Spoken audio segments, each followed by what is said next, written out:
স্বাগত নিউজ 24 সকালের সংবাদে, সাথে আছি আমি তানজিনা অন্ত। বাড়তি টাকা ছাড়া চলেই না জনশক্তি কর্মসংস্থান ও প্রশিক্ষণ ব্যুরো অফিসের কোনো কাজ। অনুসন্ধানে বেরিয়ে এসেছে প্রতিষ্ঠানটিতে সেবা নিতে কিভাবে রিক্রুটিং এজেন্টরা টেবিলে টেবিলে উপহারের বাড়তি অর্থ যোগান দেয়, আর এই বাড়তি অর্থের বোঝা গিয়ে পড়ে সাধারণ প্রবাসী শ্রমিকদের ওপর। তবে এই অভিযোগ অস্বীকার করেছেন প্রতিষ্ঠানটির মহাপরিচালক, বলেন অভিযোগ পেলে ব্যবস্থা নেওয়া হবে। আসাদ হোসেনের ক্যামেরায় আশরাফুল ইসলামের রিপোর্ট। জনশক্তি কর্মসংস্থান ও প্রশিক্ষণ ব্যুরো বা বিএমইটিতে কাগজপত্র ছাড়া কোনো টাকার লেনদেনের নিয়ম নেই। তাহলে এই টাকাটা কিসের জানতে অনুসন্ধানে দুদিনের অনুসন্ধানে হাতে হাতে টাকা লেনদেনের এমন চিত্র ছিল প্রায় সব জায়গায়। এই টাকা লেনদেন হয় মূলত রিক্রুটিং এজেন্ট ও বিএমইটি কর্মকর্তা ও কর্মচারীদের মধ্যে।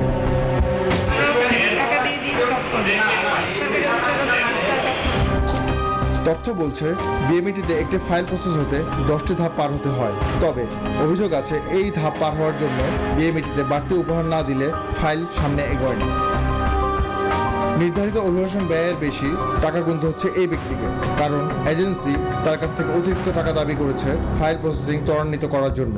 আমি এক এজেন্টের সাথে কথা বলছি, 4 লাখ টাকা যে 1 মাসের ভিতরে আমরা সৌদি আরবে দেবো, তাহলে 1 মাস পরে বলছে আরও 1 লাখ টাকা দিতে হবে, নাহলে মেন পাওয়ার কার্ড বাইরে হবে না। অভিবাসন নিয়ে কাজ করা প্রতিষ্ঠান অভিবাসন কর্মী উন্নয়ন প্রোগ্রামের চেয়ারম্যান শারিকুল ইসলাম বলেছেন, বিএমইটি থেকে এভাবে ছাড়পত্র নিয়ে বিদেশে গিয়ে বিপাকে পড়ছে প্রবাসী শ্রমিকরা। বিএমইটির ক্লিয়ারেন্স নেওয়ার যে বিষয়টা আছে, সেখানে যে শর্তগুলো সরকার আসলে নির্দিষ্ট করেছে যে যেগুলো তাদেরকে ম্যান্ডেটরি বা বাধ্যতামূলক ভাবে করতে হবে, সেগুলো কিন্তু অনেকেই করছে না, অথবা একটা চক্র সেখানে টাকার বিনিময়ে এই কাজগুলাকে সঠিকভাবে না করেই তাদেরকে বিদেশে পাঠানোর ব্যবস্থা করছে। এবং এই কারণে যেটা হচ্ছে যে বিদেশে যাওয়ার পরে এই আমাদের অভিবাসী কর্মীরা তারা আরো ঝুঁকির মধ্যে পড়ে যাচ্ছে। এ বিষয়ে বিএমইটির মহাপরিচালক জানান, ডিজিটাল প্ল্যাটফর্ম তৈরি করার পরিকল্পনা বাস্তবায়ন হলে কমে আসবে অনৈতিক লেনদেন। তো আমাদের বিএমইটির পক্ষ থেকে এগুলোকে জমা দেওয়ারটাকে অনলাইন করা যায় কিনা, অর্থাৎ যদি আমরা ডিজিটাল হতে করি, ফিজিক্যালি যদি না আসতে হয় তাহলে এটা বন্ধ হয়ে যাবে। সেটার জন্য তাগিদ আছে বলেই আমরা চাচ্ছি যে এটা অনলাইনে হোক। দক্ষ শ্রমিকদের বিদেশে পাঠাতে বিএমইটির বিশাল ভূমিকা। এই প্রতিষ্ঠানটিকে স্বচ্ছ করতে পারলে অভিবাসী শ্রমিকরা আরও উপকৃত হবেন বলে মত বিশেষজ্ঞদের। আশরাফুল ইসলাম, নিউজ 24, ঢাকা। কোটি টাকা মূল্যের দেশি বিদেশি মদ বিয়ার জব্দ করেছে র্যাব ও মাদকদ্রব্য নিয়ন্ত্রণ অধিদপ্তরের যৌথ অভিযানিক দল। গোপন সংবাদের ভিত্তিতে মঙ্গলবার সন্ধ্যায় রাজধানীর পিকক বারে অভিযান পরিচালনা করে এই দুই সংস্থা বৈধ ব্যবসার আড়ালে কিভাবে এসব মাদক আসলো তা বার মালিককে জিজ্ঞাসা ও যাচাই করে আইনি ব্যবস্থার কথা জানান র্যাব। বিস্তারিত আলী তালুকদারকে সাথে নিয়ে প্লাবন রহমানের প্রতিবেদনে। রাজধানীর হাবিবুল্লাহ রোডের এই নির্মাণাধীন ভবনের পেছনে কয়েকটি গোপন সুড়ঙ্গ, যেখান থেকে র্যাব 4 এবং মাদকদ্রব্য নিয়ন্ত্রণ অধিদপ্তরের অভিযানে উদ্ধার হয় কোটি টাকার দেশি বিদেশি মদ বিয়ার। গোপন সংবাদের ভিত্তিতে এই অভিযানে জব্দ করা হয় প্রায় 2,500 দেশি বিয়ার, 100 বিদেশি বিয়ার এবং 700 বিদেশি মদ সহ কোটি টাকা মূল্যমানের মাদক। তবে জব্দ করা বিপুল পরিমাণ মাদকের কোনো বৈধ কাগজপত্র বার মালিক ও কর্তৃপক্ষ দেখাতে পারেনি বলে জানায় র্যাপিড অ্যাকশন ব্যাটালিয়ন র্যাব। এই অবৈধ মাদক এবং যেগুলোর কোনো কাগজ ছিল না, কোনো বৈধ কোনো ডকুমেন্ট নেই, এই জাতীয় প্রায় কোটি টাকার উপরে আমরা মাদক পেয়েছি, যেখানে আমরা দেখেছি দেশি মদ, বিদেশি মদ, দেশি বিয়ার এবং বিদেশি বিয়ার রয়েছে। র্যাব আরও জানায়, জিরো টলারেন্স ঘোষণা থাকার পরও বিপুল পরিমাণে সব মাদক তারা কিভাবে মজুত করেছে তা জানতে বার মালিককে ডাকা হলেও তিনি এখনো পলাতক।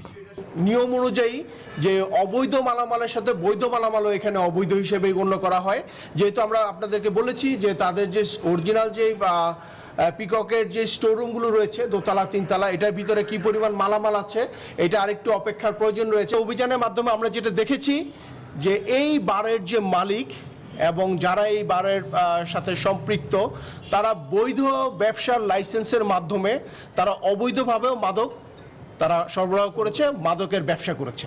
অভিযান চলমান রাখার কথা উল্লেখ করে র্যাবের গণমাধ্যম শাখার প্রধান বলেন, সবকিছু যাচাই করে পরবর্তীতে এই ব্যাপারে আইনি পদক্ষেপ নেওয়া হবে। মাননীয় প্রধানমন্ত্রী বলেছেন। প্লাবন রহমান, নিউজ 24, ঢাকা। আলোচিত ইসলামী বক্তা মুফতি কাজী ইব্রাহিমকে আটক করেছে ডিবি পুলিশ। তাকে জিজ্ঞাসাবাদের জন্য হেফাজতে নেওয়া হয়েছে বলে জানিয়েছে ডিবি উত্তরের যুগ্ম কমিশনার। অভিযোগে প্রমাণ মিললে মামলাসহ আইনি ব্যবস্থা নেওয়ার কথাও জানান তিনি। বিস্তারিত জানাচ্ছেন মৌ খন্দকার।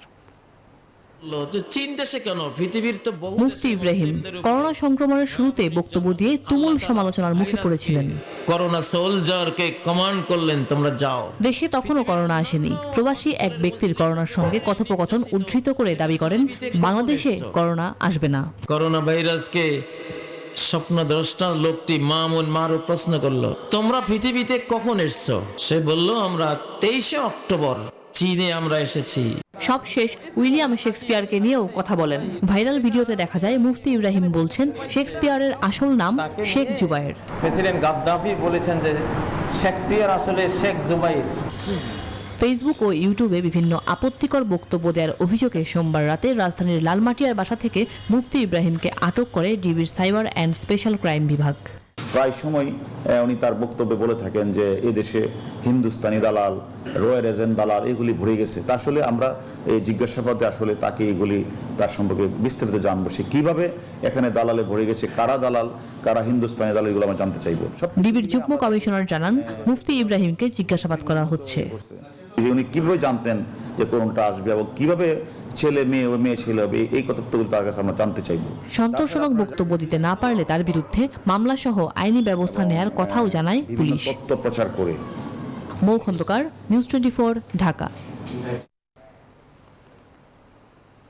আব্দুল মুত্তালিব চিশতি নামে এক কথিত পীরকে গ্রেফতার করেছে ঢাকা মহানগর গোয়েন্দা পুলিশ। তিনি আওয়ামী নির্মাণ শ্রমিক লীগের সিনিয়র সহসভাপতি। ডিবির গুলশান বিভাগের উপপুলিশ কমিশনার মশিউর রহমান বলেন, প্রতারণা করে মানুষের কাছ থেকে অর্থ আত্মসাৎ সহ বিভিন্ন অভিযোগে কথিত পীর আব্দুল মুত্তালিব চিশতিকে গ্রেফতার করা হয়েছে। তার বিরুদ্ধে 2টি মামলা রয়েছে।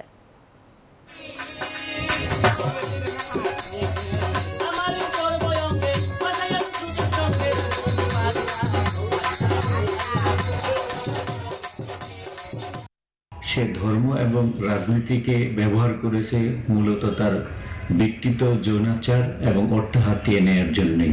আওয়ামী নির্মাণ শ্রমিক লীগে সে সিনিয়র সহসভাপতির পদ বাগিয়ে নিয়ে বিভিন্ন মন্ত্রণালয়ের মাস্টার রোলে মানুষকে নিয়োগ দেওয়ার নাম করে বিপুল পরিমাণে অর্থ হাতিয়ে নিয়েছে। করোনার কারণে প্রায় 2 বছরের মতো থমকে থাকা সরকারের আমার গ্রাম আমার শহর প্রকল্পের কাজে আবার গতি ফিরেছে। স্থানীয় সরকার মন্ত্রী জানান, গ্রামীণ মানুষের অর্থনৈতিক উন্নয়নে প্রধানমন্ত্রী শেখ হাসিনার এই স্বপ্নের প্রকল্পের কাজ সম্পন্ন করতে ইতিমধ্যে সংশ্লিষ্ট মন্ত্রণালয়গুলোর মধ্যে দায়িত্ব বন্টন প্রক্রিয়া চলছে। 2041 সালের উন্নত বাংলাদেশের গ্রামগুলো শহরের সব ধরনের সুবিধা রাখার ব্যাপারে সরকার বদ্ধপরিকর। বদরুল আলম শাওনের প্রতিবেদনে বিস্তারিত। সরকার গঠন করলে প্রতি গ্রামকে শহরে উন্নীত করার কর্মসূচি গ্রহণ ও বাস্তবায়ন করব। একাদশ সংসদ নির্বাচনের আগে দলীয় ইশতেহারে গ্রামীণ জনপদের চেহারা আমূল পরিবর্তনের লক্ষ্যে এই প্রকল্প হাতে নিয়েছিলেন প্রধানমন্ত্রী শেখ হাসিনা, যার বাস্তবায়নের কাজ শুরু হয় 2019 সালে। এই ধারাবাহিকতায় শহরের মানুষের মতো একই সুযোগ সুবিধা গ্রামের মানুষকে দেওয়ার লক্ষ্যে এই প্রকল্পের কর্মযজ্ঞ চালিয়ে যায় সংশ্লিষ্ট মন্ত্রণালয়গুলো। শহরের যে সকল সুবিধা যে নাগরিকরা ভোগ করেন তারা যেন ওই সুবিধাগুলো গ্রামেও পাইতে পারেন, এই কাজটা আমাদের প্রধানমন্ত্রীর সুনির্দিষ্ট কর্মসূচি আছে। প্রত্যেক মন্ত্রণালয় তার অংশ সেখানে পালন করছে। তো সবচেয়ে বেশি অগ্রগামী ভূমিকায় আছে আমাদের স্থানীয় সরকার মন্ত্রণালয়। তবে 2020 সালে দেশে করোনা ছড়িয়ে পড়ায় কাজের গতি কিছুটা বাধাগ্রস্ত হয় বলে জানান প্রকল্পের নেতৃত্বাধীন স্থানীয় সরকার মন্ত্রী। আমার গ্রাম আমার শহর, এটা এই কর্মসূচিটার জন্য আমরা ইতিমধ্যে একটা টিএ প্রকল্প নিয়েছি। যেহেতু কোভিড চলছিল আজকে দীর্ঘ প্রায় অনেক দিন থেকে, সেজন্য মাঠে ময়দানে কাজ করতে আমরা বেশ প্রতিকূলতার মোকাবিলা। তদ্সত্ত্বেও আমাদের টিএ প্রকল্পের কাজ প্রায় পুরোটাই তারা প্রায় সমাপ্ত করতে পারছে। শিগগির আবার কাজ পুরোদমে শুরু হওয়ার কথাও জানান মন্ত্রী। বলেন, সংশ্লিষ্ট মন্ত্রণালয়গুলোকে এরই মধ্যে জানিয়ে দেওয়া হয়েছে। একাধিক সভা করেছি বিভিন্ন মন্ত্রণালয়ের সচিব এবং মন্ত্রীরা সহ। সেখানে স্ব মন্ত্রণালয়কে দায়িত্ব বন্টন করে দেওয়া হয়েছে যে তাদের যার যে কাজ, যেমন শিক্ষা ব্যবস্থা উন্নতির জন্য শিক্ষা মন্ত্রণালয় কাজ করবে, বিদ্যুৎ আইনের জন্য বিদ্যুৎ মন্ত্রণালয় কাজ করবে, এবং এই কাজ করতে গিয়ে যে সমস্ত প্রকল্প আরও অতিরিক্ত নিতে হয় সেটা যাই মন্ত্রণালয়ের ম্যান্ডেট সেই মন্ত্রণালয় নেবে। এরই মধ্যে একটি কারিগরি প্রকল্প তৈরির মাধ্যমে পাইলট প্রকল্প হিসেবে 15টি গ্রামকে বাছাই করা হয়েছে, যেখানে গ্রামাঞ্চলে বিদ্যুৎ, সুপেয় পানি, উন্নত শিক্ষা নিশ্চিত সহ জীবনযাত্রার মান উন্নয়নে শহরের মতো সব সুযোগ সুবিধার ব্যবস্থা করা হবে। বদরুল আলম শাওন, নিউজ 24, ঢাকা। চট্টগ্রাম নগর জুড়ে অসংখ্য অরক্ষিত ড্রেন এখন মরণ ফাঁদ। একের পর এক হচ্ছে মৃত্যু, তবুও হচ্ছে না সংস্কার। সিটি কর্পোরেশন বলছে সিডিএর জলাবদ্ধতা প্রকল্পের কাজ চলায় সংস্কার করতে পারছে না তারা। আর সিডিএ বলছে জলাবদ্ধতা প্রকল্পে খাল খননের পাশাপাশি চলছে ড্রেন সংস্কারের কাজও। দুই সংস্থার পাল্টাপাল্টি অভিযোগ আর গাফিলতির কারণে ড্রেনে পড়ে প্রাণ হারাচ্ছে সাধারণ মানুষ, এমন অভিযোগ নগরবাসীর। নয়ন বড়ুয়া জয়ের তথ্যচিত্রে ডেস্ক রিপোর্ট। চট্টগ্রামের নগর জুড়ে সড়কের পাশেই ছোট বড় অসংখ্য নালা, আর এই নালার উপরেই নগরবাসীর চলাচলের ফুটপাত। অরক্ষিত ড্রেন যেন এখন মরণ ফাঁদ। প্রতিদিনই হচ্ছে কোনো না কোনো দুর্ঘটনা। সবশেষ সোমবার রাতে আগ্রাবাদে ড্রেনে পড়ে নিখোঁজের 4 ঘন্টা পর সাদিয়া নামে কলেজ শিক্ষার্থীর মরদেহ উদ্ধার করে ফায়ার সার্ভিস কর্মীরা। কলেজ ছাত্রীর লাশ উদ্ধারের 2 দিন আগে মাঝিরঘাট এলাকায় পাশের নর্দমায় পড়ে এক বৃদ্ধের মৃত্যু হয়। আর গত 26 আগস্ট মুরাদপুর এলাকায় নালায় পড়ে নিখোঁজ হন সালে আহমেদ নামে এক ব্যবসায়ী, যার খোঁজ এখনো মেলেনি। নগরবাসীর অভিযোগ, পুরনো ড্রেন সংস্কার না করার কারণেই নালায় কেউ পড়লেও উদ্ধার করতে সময় লাগছে অনেক বেশি, এমনকি মৃত্যুর ঘটনাও ঘটছে। এখন তো ফুটপাত নেই, আমরা ড্রেনের উপর দিয়ে স্ল্যাব করে দিয়েছে, ড্রেনের উপর দিয়ে হাঁটতেছি। ড্রেনগুলো সংস্কারের অবশ্যই দরকার আছে। এগুলো সংস্কার না করলে, এগুলোর স্লিপ না দিলে লোক তো পড়বে। সিটি কর্পোরেশন বলছে সিডিএর জলাবদ্ধতা প্রকল্পের কারণেই ড্রেন সংস্কার করতে পারছেন না তারা। এখানে আগে সিটি কর্পোরেশনের ফুটপাত ছিল, এখন ফ্লাইওভার করার কারণে রাস্তা যখন সংকীর্ণ হয়ে যাচ্ছে, ওনারা ফুটপাত ভেঙে ফুটপাতটা রাস্তায় নিয়ে নিয়েছেন। স্ল্যাবটা যদি কন্টিনিউ করতো, এখানে যদি একটা ব্যারিয়ার দিত, তাহলে এই সমস্যা এটা হতো না, দুর্ঘটনাটা ঘটতো না। সিডিএ বলছে খাল খননের পাশাপাশি ড্রেনও সংস্কার করবে তারা। খালের সম্প্রসারণ করতে হবে, খালের পাশে রাস্তা ওয়াকওয়ে করতে হবে এবং স্লুইস গেটগুলো করতে হবে প্রত্যেকটা খালের মুখে। এই কাজগুলো শেষ না হওয়া পর্যন্ত পুরোদমে সফলতা পাবে না। দুই প্রতিষ্ঠানের সমন্বয় না থাকলে জলাবদ্ধতা প্রকল্পের তেমন কোনো সুফল মিলবে না বলে অভিমত নগর বিশ্লেষকদের। Desk report, news 24। বিমানবন্দরে 6 আরটিপিসিআর ল্যাবে করোনা পরীক্ষা কার্যক্রম শুরু হয়নি আজও। বিমান প্রতিমন্ত্রী জানান, সংযুক্ত আরব আমিরাতের অনুমোদন না মেলায় উদ্বোধন করা যায়নি। আর সিভিল অ্যাভিয়েশনের চেয়ারম্যান বলেন, শিগগিরই মিলতে পারে 2-1টি ল্যাবের অনুমোদন। বিস্তারিত মাসুদ আল আবুনির প্রতিবেদনে। বিমানবন্দরে আরপিটিসিআর ল্যাব না থাকায় কয়েক দেশ বাংলাদেশ থেকে প্রবাসীদের তাদের দেশে ঢুকতে বাধা দিচ্ছিল।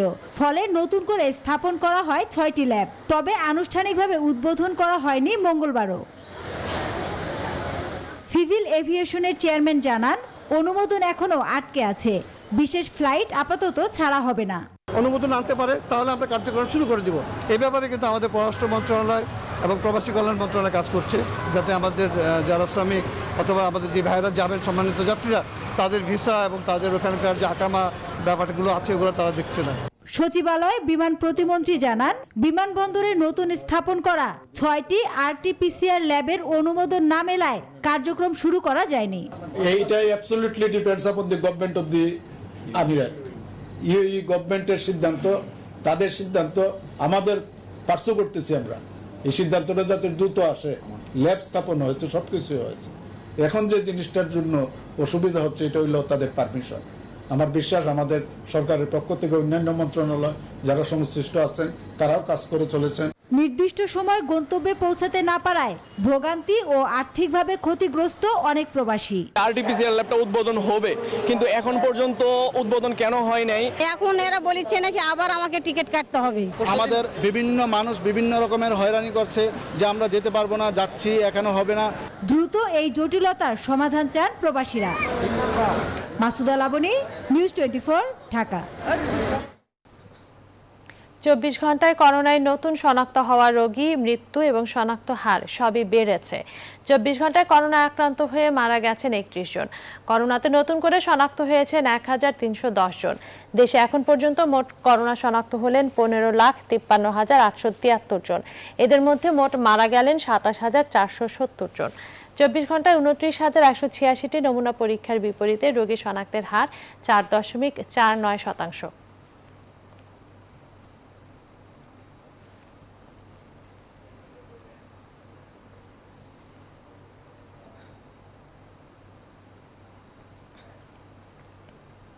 আবারও সরব হয়ে উঠেছে চলচ্চিত্রের আতুরঘর বিএফডিসি। চলছে একাধিক সিনেমার শুটিং। স্বস্তি ফিরেছে এর সাথে যুক্ত কলাকুশলীদের মনে। বিএফডিসির 7 নম্বর শুটিং ফ্লোরে শুরু হয়েছে খ্যাতিমান পরিচালক কাজী হায়াতের জয় বাংলা সিনেমার শুটিং, যা 2020-21 অর্থ বছরে সরকারি অনুদান পেয়েছে। সিনেমাটিতে প্রথমবার জুটি হয়েছেন বাপ্পি চৌধুরী ও জাহারা মিতু। বিস্তারিত জানাচ্ছেন ফাতেমা কাউসার। করোনার কারণে দীর্ঘদিন চলচ্চিত্রের আতুরঘর বিএফডিসিতে শোনা যায়নি লাইট, ক্যামেরা, অ্যাকশন শব্দগুলো। পরিস্থিতি কিছুটা স্বাভাবিক হওয়ায় আবারও পুরনো চেহারায় ফিরেছে এফডিসি। বর্তমানে বিএফডিসির 7 নম্বর ফ্লোরে চলছে খ্যাতিমান পরিচালক কাজী হায়াতের জয় বাংলা সিনেমার শুটিং। 2020-21 অর্থ বছরে সরকারি অনুদান পেয়েছে সিনেমাটি। টুঙ্গিপাড়া চলচ্চিত্রের ব্যানারে নির্মিত হচ্ছে অনুদানের সিনেমা জয় বাংলা। সিনেমার প্রধান দুই চরিত্রে অভিনয় করেছেন বাপ্পি চৌধুরী ও জাহারা মিতু। লাকি এই বিষয়টা ভেবেও যে আগামী যত বছরই যাবে, জয় বাংলা নামটি যখন আসবে, তখন এই ইন্ডাস্ট্রির নামটি যখন আসবে, তখন বাপ্পির নামটি আসবে। এমন এমন কিছু অফার আসলে চলে আসে, লোভ সামলানো আর যায় না। যেমন জয় বাংলা, এমন একটি ভারী দুটি শব্দ এবং ভারী একটি কথা যদি আমরা বলি, জয় বাংলার থেকে ভারী শব্দ আমার মনে হয় না বাঙালিদের কাছে আর কোনটা আছে। একটা আতঙ্কের মধ্যে আছে, কারণ ছেলে বিশ্ববিদ্যালয়ে আন্দোলনের সাথে যুক্ত, কখন কি ঘটে যায়, এই ধরনের একটা এক কথা বলা যে একটা মধ্যবিত্ত মানসিকতার একটা মানুষ। মুনতাসির মামুনের জয় বাংলা উপন্যাস অবলম্বনে নির্মিত হচ্ছে সিনেমাটি। পরিচালনা করছেন প্রখ্যাত নির্মাতা কাজী হায়াত, যেটি তার পরিচালিত 51 নম্বর সিনেমা হতে যাচ্ছে। গুণী এই পরিচালক আর সিনেমা নির্মাণ করবেন না, এমন সংবাদকে ভিত্তিহীন বলছেন কাজী হায়াত। এই 68 সালের 6 ডিসেম্বরের থেকে 71-এর 16 ডিসেম্বর পর্যন্ত সুন্দর একটি গল্প লিখেছেন। সেই গল্পটি চলচ্চিত্রায়ন হচ্ছে এখানে। না, আমি বলিনি, হয়তো অনেকে বয়স চিন্তা করে আমার শেষ ছবি ভাবছে। জয় বাংলা সিনেমার গল্প আবর্তিত হয়েছে 1968 সালে 6 ডিসেম্বর থেকে 1971 সালে 16 ডিসেম্বর পর্যন্ত। সিনেমার গল্পে মোট 3টি রবীন্দ্রসঙ্গীত ব্যবহার করা হয়েছে। ফাতেমা কাউসার, নিউজ 24, ঢাকা।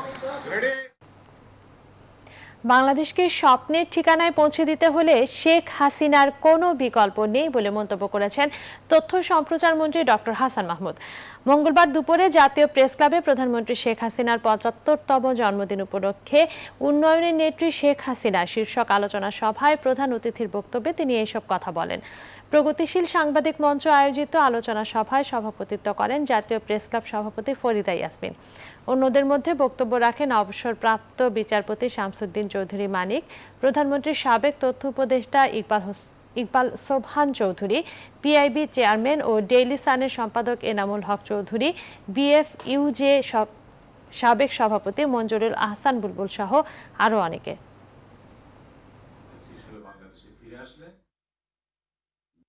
জননেত্রী শেখ হাসিনার নেতৃত্বে বাংলাদেশ আজকে মর্যাদার আসনে অধিষ্ঠিত হয়েছে।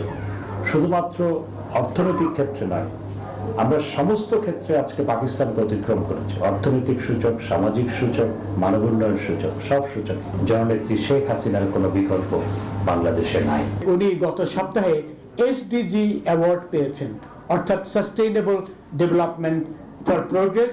এই সম্মাননা পেয়েছেন, সম্মাননা দিয়েছেন জাতিসংঘ এবং বিশ্বের শ্রেষ্ঠতম 4টি বিশ্ববিদ্যালয়ের অন্যতম বিশ্ববিদ্যালয় কলম্বিয়া বিশ্ববিদ্যালয়। সাংস্কৃতিক, রাজনৈতিক ও অর্থনৈতিক মুক্তি এনে দিয়েছেন এদেশের মানুষের। আজ 28 সেপ্টেম্বর বঙ্গবন্ধু কন্যা শেখ হাসিনার 75তম জন্মদিন। আজ শুধু এই প্রার্থনা, সুস্থ থাকুন বঙ্গবন্ধু কন্যা জননেত্রী শেখ হাসিনা।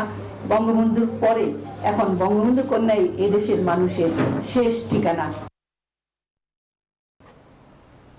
জনগণের তথ্য পাওয়ার অধিকার সরকারকেই নিশ্চিত করতে হবে বলে মনে করছেন সাবেক তথ্য কমিশনার ডক্টর গোলাম রহমান। এদিকে তথ্য সম্প্রচার মন্ত্রী হাসান মাহমুদ বলছেন, সরকার জনগণের তথ্য পাওয়ার অধিকার নিশ্চিত করেছে, তবে বাস্তবে অনেকেই তথ্য অধিকার আইনের সুফল পাচ্ছেন না। অন্তরা বিশ্বাসের প্রতিবেদন। স্বচ্ছতা ও জবাবদিহিতা থাকলে দুর্নীতি কমবে, প্রতিষ্ঠিত হবে সুশাসন। তথ্য অধিকার আইন 2009-এ একথা লেখা আছে স্পষ্টভাবে। গণপ্রজাতন্ত্রী বাংলাদেশের সংবিধানের 39 নং অনুচ্ছেদে জনগণের চিন্তা, বিবেক ও বাক স্বাধীনতার নিশ্চয়তা দেওয়া হয়েছে। জনগণের ক্ষমতায়নের লক্ষ্যে তথ্য জানার অধিকারকে প্রাধান্য দিয়ে প্রণয়ন করা হয়েছে তথ্য অধিকার আইন 2009। আইনটির বাস্তবায়নে গঠন করা হয় তথ্য কমিশন। আইন অনুযায়ী সরকারি, স্বায়ত্তশাসিত ও সংবিধিবদ্ধ সংস্থা এবং সরকারি ও বিদেশি অর্থায়নে সৃষ্ট বা পরিচালিত বেসরকারি সংস্থার তথ্য জানার অধিকার আছে জনগণের। এমন কোনো তথ্য না হয় যেটি রাষ্ট্রীয় গোপনীয় ধরে, সেটি যদি না হয় এবং সেটি দিতে মন্ত্রণালয় কিংবা সংশ্লিষ্ট সরকারি দপ্তর কিংবা কোনো বেসরকারি দপ্তর সেটি দিতে বাধ্য আইন অনুযায়ী। আর যদি কোনো কারণে না দেয় তাহলে তথ্য কমিশনের আশ্রয় নেওয়ার সুযোগ আইন দিয়েছে। আইন থাকলেও বাস্তব চিত্র ভিন্ন। সাবেক তথ্য কমিশনার ডক্টর গোলাম রহমান তাই সরকারকে বিষয়টির দিকে আরও নজর দেওয়ার কথা বলেন। তথ্য অধিকার আইনে আছে যে 20 কার্য দিবসে যে কেউ আবেদন করলে তথ্য পেতে পারে। এখন এই 20 কার্য দিবস অনেক ক্ষেত্রে অনেকের জন্য দীর্ঘ হয়ে যায়, বিশেষ করে সাংবাদিকদের জন্য। তাদের 20 দিন বসে থেকে তথ্য পাওয়া খুব দুরূহ একটা ব্যাপার, তারা কাজে লাগাতে পারে না। সুতরাং তাদের জন্য আলাদাভাবে কিছু করা যায় কিনা সেটা আজকে নতুন একটি বিষয় হিসেবে বিবেচনা করা যেতে পারে। বিশ্বব্যাপী 2002 সাল থেকে 28 সেপ্টেম্বরকে আন্তর্জাতিক তথ্য অধিকার দিবস হিসেবে পালন করা হয়। এর ধারাবাহিকতায় 2015 সালে ইউনেস্কো এবং 2019 সালে জাতিসংঘ দিবসটিকে আন্তর্জাতিক সর্বজনীন তথ্যে অভিগম্যতা দিবস হিসেবে স্বীকৃতি দেয়। গত বছরের ডিসেম্বর পর্যন্ত বাংলাদেশে 1,21,000 আবেদনের নিষ্পত্তি হয়েছে। আন্তর্জাতিক তথ্য অধিকার দিবসের এবারের স্লোগান, তথ্য আমার অধিকার, জানতে হবে সবার। অন্তরা বিশ্বাস, নিউজ 24, ঢাকা। প্রধানমন্ত্রীর জন্মদিন উপলক্ষে চট্টগ্রামে গৃহহীনদের মাঝে ঘর নির্মাণ সামগ্রী ও পোশাক বিতরণ করেছে মোস্তফা হাকিম ওয়েলফেয়ার ফাউন্ডেশন এবং হোসনে আরা মঞ্জু ওয়েলফেয়ার ট্রাস্ট। মঙ্গলবার চট্টগ্রামের মোস্তফা হাকিম বিশ্ববিদ্যালয় কলেজ ক্যাম্পাসে উপলক্ষে একটি অনুষ্ঠানের আয়োজন করা হয়। এ সময় মোস্তফা হাকিম ওয়েলফেয়ারের নির্বাহী পরিচালক ও চট্টগ্রাম সিটি কর্পোরেশনের সাবেক মেয়র মঞ্জুর আলম এবং HM স্টিলের পরিচালক সাইফুল আলম উপস্থিত ছিলেন। এর আগে প্রধানমন্ত্রীর দীর্ঘায়ু কামনায় কোরআন খতম ও দোয়ার আয়োজন করা হয়।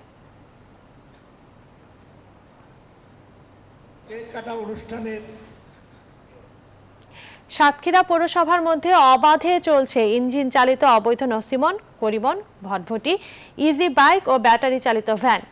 সৃষ্টি হচ্ছে তীব্র যানজট। মুমূর্ষু রোগীরা ঘন্টার পর ঘন্টা তীব্র যানজটে আটকা পড়ে মৃত্যুর কোলে ঢলেও পড়ছেন। উচ্চ আদালতে নিষিদ্ধ এসব অবৈধ যানবাহন অবিলম্বে বন্ধের দাবি জানিয়েছেন ভুক্তভোগীরা। সাতক্ষীরা থেকে মনিরুল ইসলাম মনিরের তথ্যচিত্রে ডেস্ক রিপোর্ট। দুর্ভোগের আরেক নাম সাতক্ষীরা পৌরসভা, যেখানে অবাধে চলাচল করছে অনুমোদনহীন ইজি বাইক, ব্যাটারি চালিত ভ্যান ও অবৈধ নসিমন, করিমন, ভটভটি। এতে সৃষ্টি হচ্ছে তীব্র যানজট। চরম দুর্ভোগে পড়তে হচ্ছে জনসাধারণদের। আমাদের 5 মিনিটের পথ 1 ঘন্টা লাগতেছে এই যানজটের কারণে। পৌরসভা কর্তৃপক্ষের ব্যর্থতা বলবো এবং নিয়ন্ত্রণহীনতার কারণে আজকে এই পরিবেশ সৃষ্টি হচ্ছে। তীব্র যানজটের কবলে পড়ে গ্রামগঞ্জ থেকে অ্যাম্বুলেন্সে করে মুমূর্ষু রোগী নিয়ে সাতক্ষীরা সদর হাসপাতাল ও মেডিকেল কলেজ হাসপাতালে সময় মতো পৌঁছতে না পারায় মৃত্যুর কোলে ঢলে পড়ছেন অনেক রোগী। আমাদের সাতক্ষীরা জেলায় যে যানজট সমস্যা হচ্ছে ইজি বাইক 3 হুইলারের জন্য, রোগী অনেক সময় সমস্যা হয়ে যাবে, কি মারাও যাচ্ছে আপনার এই যানজটের কারণে। উচ্চ আদালতের নিষেধাজ্ঞার পরও ট্রাফিক ও হাইওয়ে পুলিশের সামনেই এভাবে দাপিয়ে বেড়াচ্ছে এসব অবৈধ যানবাহন। 8 থেকে 10 লক্ষ টাকা জরিমানা করতে শুধু ইজি বাইকের মামলা করে।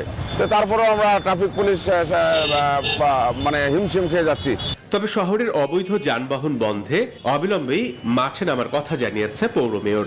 পদক্ষেপ অব্যাহত রয়েছে। আমরা আগামীতে আরো স্বেচ্ছাসেবক টিম বৃদ্ধি করে যাতে করে এই শহরকে যানজট মুক্ত করতে পারি সে প্রয়াস অব্যাহত থাকবে। জনদুর্ভোগ কমাতে অনিবন্ধিত ইজি বাইক ও অবৈধ নসিমন করিমন ও ভটভটি বন্ধে প্রশাসন কার্যকর পদক্ষেপ নেবে, এমনটাই প্রত্যাশা সাতক্ষীরাবাসীর। Desk report, news 24। নেত্রকোনার দুর্গাপুরে প্রাকৃতিক সৌন্দর্য উপভোগ করতে দর্শনার্থীদের ঢল নেমেছে। পর্যটনের অপার সম্ভাবনা থাকা সত্ত্বেও অবকাঠামোগত উন্নয়ন না হওয়ায় দুর্ভোগে পড়ছেন পর্যটকরা। যদিও পর্যটকদের আকৃষ্ট করতে নানা উদ্যোগ নেওয়ার পাশাপাশি দর্শনার্থীদের স্বাস্থ্যবিধি ও নিরাপত্তা জোরদার করেছে স্থানীয় প্রশাসন। সোহান আহমেদ কাকুনের তথ্যচিত্রে ডেস্ক রিপোর্ট। প্রাকৃতিক সৌন্দর্যের আরেক লীলাভূমি নেত্রকোনার বিভিন্ন পর্যটন স্পট। করোনার দীর্ঘদিনের বন্দি দশা থেকে মুক্তি পেয়ে জেলার সোমেশ্বরী নদীর স্বচ্ছ জলরাশি, বিজয়পুরের কমলা বাগান, চীনামাটির পাহাড়ি সৌন্দর্য উপভোগ করতে প্রতিদিনই বিভিন্ন স্থান থেকে দর্শনার্থীরা আসছেন এখানে। এখানকার সাদামাটির পাহাড় এরই মধ্যে আন্তর্জাতিকভাবে জিআই পণ্য হিসেবে ভৌগোলিক পরিচিতি পেয়েছে। তবে দীর্ঘদিন ধরে দুর্গাপুরের অসংখ্য দর্শনার্থীরা আসলেও এখনো এখানে গড়ে ওঠেনি পর্যাপ্ত অবকাঠামো সুব্যবস্থা। এতে কিছুটা সমস্যায় পড়তে হয় ঘুরতে আসা পর্যটকদের। এতদিন তো কোভিডের জন্য পর্যটক আসতে পারে নাই, এখন পর্যটকের উপচে পড়া ভিড় এই এলাকায়। পাহাড় দেখলাম, নদী নালায় যে টলারে পার হইলাম, সবকিছু ভালো লাগছে। এত সুন্দর একটা পর্যটন কেন্দ্র যেখানে রাস্তাঘাটের কোনো ব্যবস্থা নাই, এখানে এই নিরাপত্তার একটা বিষয় কিন্তু এখানে থেকে যায়, যেটা আমরা বিগত সময়েও বেশ কয়েকবার বলার পরেও এইভাবে কিন্তু এখন পর্যন্ত আমাদের চোখে পড়ে নাই। পাহাড়ি ক্ষুদ্র নৃতাত্ত্বিক গোষ্ঠীর সাংস্কৃতিক ঐতিহ্য দর্শনার্থীদের সামনে তুলে ধরতে উদ্যোগ নিয়েছে Birishiri culture academy. Birishiri culture একাডেমির ওয়েবসাইট, এই ওয়েবসাইটের মাধ্যমে আমরা এখানে দর্শনীয় স্থানগুলোকে যেন বাইরের যারা পর্যটক রয়েছে তারা যেন জানতে পারে, ওয়েবসাইট ভিজিট করে আমাদের বিভিন্ন এখানে ছবি সহকারে দেওয়া আছে। এদিকে পর্যটকদের আকৃষ্ট করতে নানা উদ্যোগ নেয়ার পাশাপাশি স্বাস্থ্যবিধি ও নিরাপত্তা জোরদারের কথা জানিয়েছে স্থানীয় প্রশাসনিক কর্মকর্তারা। জেলা প্রশাসন এবং উপজেলা প্রশাসনের উদ্যোগে পর্যটকদের যে অন্যান্য সুবিধার বিষয়গুলো যেগুলো আছে সেগুলো আমরা দেখার চেষ্টা করছি এবং আমরা একটা মাস্টার প্ল্যান হাতে নিয়েছি। আমাদের কিন্তু প্রতি বছরই আমরা একটা প্রস্তুতি রাখি এবং ওপারে আমাদের একটা টিম থাকে, বিশেষ করে আমাদের দুর্গাপুর এলাকায় যে পর্যটন এলাকা। পর্যটনের অপার সম্ভাবনাময় নেত্রকোনার বিভিন্ন টুরিস্ট স্পটের অবকাঠামোগত উন্নয়নে কর্তৃপক্ষ কার্যকর পদক্ষেপ নেবে, এমনটাই প্রত্যাশা নেত্রকোনাবাসীর। Desk report, news 24। সুই আর সুতোর বুননে ভাগ্যের চাকা ঘুরিয়েছেন যশোরের অনুপমা মিত্র। শারীরিক প্রতিবন্ধী অদম্য সাহসী এ নারী নকশিকাঁথা বুনিয়ে দারিদ্র্য বিমোচন ও কর্মসংস্থান সৃষ্টিতে সম্ভাবনার নতুন দ্বার উন্মোচন করেছেন। তার হস্তশিল্পের প্রতিষ্ঠান আয়োজন বর্তমানে ক্ষুদ্র ও মাঝারি শিল্প হিসেবে এবছর বঙ্গবন্ধু মুজিব শিল্প পুরস্কারে রাষ্ট্রীয়ভাবে মনোনীত হয়েছে। রিপন হোসেনের তথ্যচিত্রে ডেস্ক রিপোর্ট। নকশিকাঁথা তৈরি করে দৃষ্টান্ত স্থাপন করেছেন যশোরের নীলগঞ্জ তাঁতিপাড়ার অনুপমা মিত্র। জন্মের 3 বছরের মাথায় পোলিও রোগে আক্রান্ত হয়ে এক পা পঙ্গু হয়ে যাওয়া অনুপমা নানা ঘাত প্রতিঘাতের মাঝে ঘুরে দাঁড়িয়েছেন। অনুপমা নিজ বাড়িতেই কারখানা গড়ে তুলেছেন, আর এখানেই নারীরা নকশিকাঁথার পাশাপাশি তৈরি করছেন বাহারি রং আর নানা ডিজাইনের সালোয়ার কামিজ, বিছানার চাদর, সোফার কুশন, পাপোশ, ওয়ালম্যাট, পাঞ্জাবি, ব্যাগ সহ নানা পণ্য। তার এই কাজের স্বীকৃতি হিসেবে 2005 সালে তিনি দেশের শ্রেষ্ঠ নারী উদ্যোক্তা হিসেবে পুরস্কৃত হন। এবছর বঙ্গবন্ধু মুজিব শিল্প পুরস্কারেও মনোনীত হয়েছেন তিনি। আমি একজন শারীরিক প্রতিবন্ধী, কারণ আমার এই প্রতিবন্ধকতাকেই আমার সংগ্রামের পথে নিয়ে এসেছে। যশোরের যে ঐতিহ্য নকশিকাঁথা এবং এইটাকে ধরে রাখার জন্য আমি এই পর্যন্ত প্রাণপণ চেষ্টা চালাই গেছি। বর্তমানে তার অধীনে প্রান্তিক পর্যায়ে 800 নারী এই পেশার সাথে যুক্ত হয়ে নিজেদের ভাগ্য বদল করেছেন। যে উদ্যমী মহিলা অনুপমা মিত্রের কাছ থেকে শিখেছি, তার উৎসাহ, তার অনুপ্রেরণায় আমি এই কাজটা করি। আমরা এখানে এসে হাতের কাজে অনেক কিছু তাদের কাছ থেকে আমরা শিখে নিজের পায়ে দাঁড়াইছি। দিদির এখান থেকে ট্রেনিং নেওয়ার পরে এবার এই কভারগুলো সেলাই করা হয়। হাতে তৈরি এসব পণ্যের চাহিদা থাকায় এই শিল্পকে ঘিরে যশোরে বর্তমানে কাজ করছেন ছোট বড় 1.5 শতাধিক নারী উদ্যোক্তা। Desk report, news 24। E commerce প্রতিষ্ঠানগুলোর ব্যবসায়িক লেনদেনের বিপরীতে রাজস্ব আদায়ে জাতীয় রাজস্ব বোর্ড কি কি পদক্ষেপ গ্রহণ করেছে তা লিখিত আকারে জানতে চেয়েছে হাইকোর্ট। মঙ্গলবার বিচারপতি এম ই নাইতুর রহিম ও মোহাম্মদ মোস্তাফিজুর রহমানের বেঞ্চ এ আদেশ দেন। এদিকে ই কমার্স বিষয়ে আইন করতে 16 সদস্যের কমিটি গঠন করেছে বাণিজ্য মন্ত্রণালয়। বিস্তারিত হাবিবুল ইসলামের রিপোর্টে। সম্প্রতি ই-ভ্যালি, ই-ওয়ারেন্ট, ধামাকা সহ বিভিন্ন নামে গড়ে ওঠা ই কমার্স প্রতিষ্ঠানের বিরুদ্ধে অর্থ আত্মসাৎ সহ নানা অভিযোগ উঠেছে। ফলে এসব প্রতিষ্ঠানের বেশ কয়েকজন কর্মকর্তাকে গ্রেপ্তারও করেছে আইনশৃঙ্খলা বাহিনী। কিন্তু এত লেনদেন হওয়ার পরও কর্তৃপক্ষের টনক না নড়াই দায়ভার কার তা তুলে ধরে হাইকোর্টে রিট আবেদন করেন কয়েকজন আইনজীবী। দায়িত্বরত কর্তৃপক্ষ থাকার পরও কিভাবে ই কমার্স প্রতিষ্ঠানগুলো লাগামহীনভাবে বেআইনি কাজ করলো তাও উঠে আসে শুনানিতে। এ সময় 3 দফা নির্দেশনা দেন হাইকোর্ট। যে বাণিজ্য মন্ত্রণালয়ে গতকাল একটি কমিটি তৈরি করা হয়েছে বা ফর্ম করা হয়েছে, এই কমিটির কার্য পরিধি কি হবে, এনবিআর এইসব ই কমার্স প্রতিষ্ঠানগুলোর কাছ থেকে রাজস্ব আদায়ের ক্ষেত্রে কী ধরনের পদক্ষেপ আজ পর্যন্ত নিয়েছেন, আসলে টাকাটা কোথায় আছে, এবং এখানে সুনির্দিষ্ট নীতিমালা যেটা আছে বাংলাদেশ ব্যাংকের সেগুলি ফলো করা হয়েছে কিনা, এবং বাংলাদেশ ব্যাংকের কি ভূমিকা ছিল, এবং বাংলাদেশ ব্যাংকের যে ফাইন্যান্সিয়াল ইন্টেলিজেন্স ডিপার্টমেন্ট আছে তাদের কাছ থেকে একটি সুনির্দিষ্ট লিখিত প্রতিবেদন আদালতে দাখিল করার নির্দেশ দিয়েছেন। সংশ্লিষ্ট আদালতে রাষ্ট্রনিযুক্ত আইনজীবী জানান, ই কমার্স বাংলাদেশের নতুন প্ল্যাটফর্ম। বিলম্বে হলেও এ বিষয়ে সরকারের সংশ্লিষ্ট কর্তৃপক্ষ কাজ করছে। সরকারের পক্ষ থেকে কোনো গাফিলতি বা কোনো ইনঅ্যাকশন কোনো সময় ছিল না। সরকার যথাযথ আইন করে দিয়েছেন, কর্তৃপক্ষ করে দিয়েছেন, প্রতিষ্ঠান করে দিয়েছেন, নীতি করে দিয়েছেন। আইনকে ভঙ্গ করলে প্রতিকারের ব্যবস্থা সরকার আইনের মাধ্যমে করে দিয়েছেন। ই কমার্স প্রতিষ্ঠানগুলোর প্রতারণা, অর্থ আত্মসাৎ ও অর্থ পাচার বিষয়ে বিচার বিভাগীয় তদন্তের মাধ্যমে দায়ী ব্যক্তি চিহ্নিতকরণ এবং ভুক্তভোগী গ্রাহকদের অর্থ ফেরতে দ্রুত পদক্ষেপের জন্য নির্দেশনা চেয়ে রিট দায়ের করা হয়। 8 নভেম্বর এ বিষয়ে পরবর্তী শুনানি। হাবিবুল ইসলাম হাবিব, নিউজ 24, ঢাকা। ভারতের পশ্চিমবঙ্গ রাজ্যের ভবানীপুর আসনে আগামীকাল বৃহস্পতিবার অনুষ্ঠিত হবে উপনির্বাচনের ভোট গ্রহণ। এই উপনির্বাচনে আপত্তি না করলেও রাজ্য মুখ্য সচিবের ভূমিকা নিয়ে প্রশ্ন তুলেছে আদালত। নির্দিষ্ট দিনে ভবানীপুরের ভোট হবে বলে মঙ্গলবার জানায় ভারপ্রাপ্ত প্রধান বিচারপতি রাজেশ বিন্দল ও বিচারপতি রাজর্ষি ভরদ্বাজের ডিভিশন বেঞ্চ। ভবানীপুর বিধানসভা আসনে উপনির্বাচনের দিন ঘোষণার পরেই নির্বাচন কমিশনের বিরুদ্ধে বিজেপি পক্ষপাতের অভিযোগ তোলে। এই আসনে উপনির্বাচন না হলে সাংবিধানিক সংকট তৈরি হতে পারে, এই মর্মে সুপারিশ করে কমিশনকে চিঠি লিখেছেন মুখ্য সচিব। ভোট বিজ্ঞপ্তিতে কমিশনও সে কথাও উল্লেখ করায় সৃষ্টি হয় বিতর্কের। এর পরিপ্রেক্ষিতে কলকাতা হাইকোর্টে মামলা দায়ের হয়। আদালত এ মামলায় কমিশনের কাছে জবাবি হলফনামা চাইলে তা জমা দেওয়া হয়, কিন্তু কমিশনের উত্তরে আদালত সন্তুষ্ট নয় বলে জানানো হয়েছে। বৃহস্পতিবার ভবানীপুর আসনে প্রতিদ্বন্দ্বিতা করছেন পশ্চিমবঙ্গের মুখ্যমন্ত্রী মমতা বন্দ্যোপাধ্যায়। তার বিরুদ্ধে প্রতিদ্বন্দ্বিতা করছেন বিজেপি প্রার্থী প্রিয়াঙ্কা টিবরেওয়াল।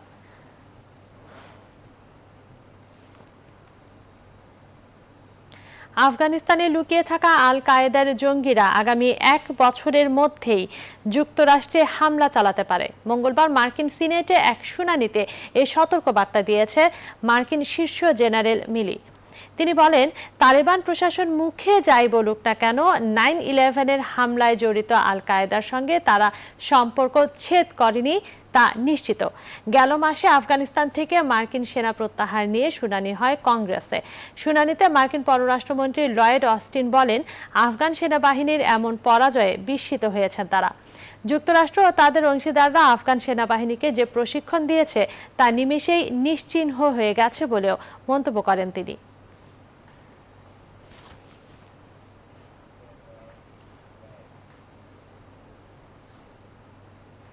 বাংলাদেশের প্রধানমন্ত্রী শেখ হাসিনার ৭৫তম জন্মবার্ষিকী উপলক্ষে সোমবার কলকাতায় Sheikh Hasina the story of এ ব্লসমিং বাংলাদেশ শিরোনামের একটি বই আনুষ্ঠানিকভাবে উন্মোচিত হয়েছে।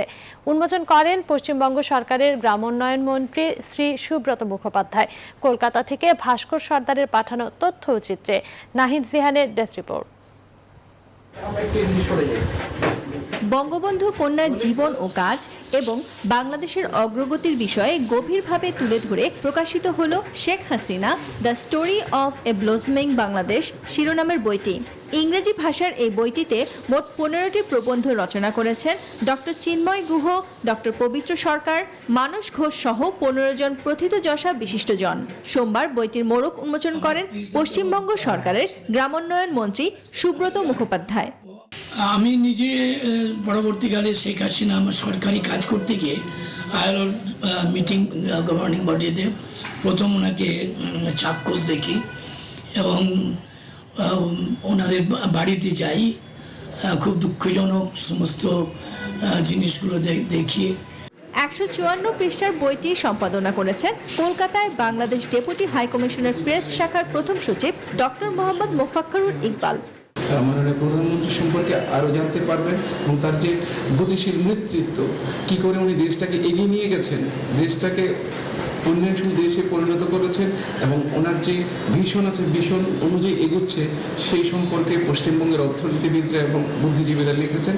মোড়ক উন্মোচন অনুষ্ঠানে আরও উপস্থিত ছিলেন কলকাতা প্রেস ক্লাবের সভাপতি স্নেহাশিস সুর, ডক্টর দেবজ্যোতি চন্দ সহ বিশিষ্টজনেরা।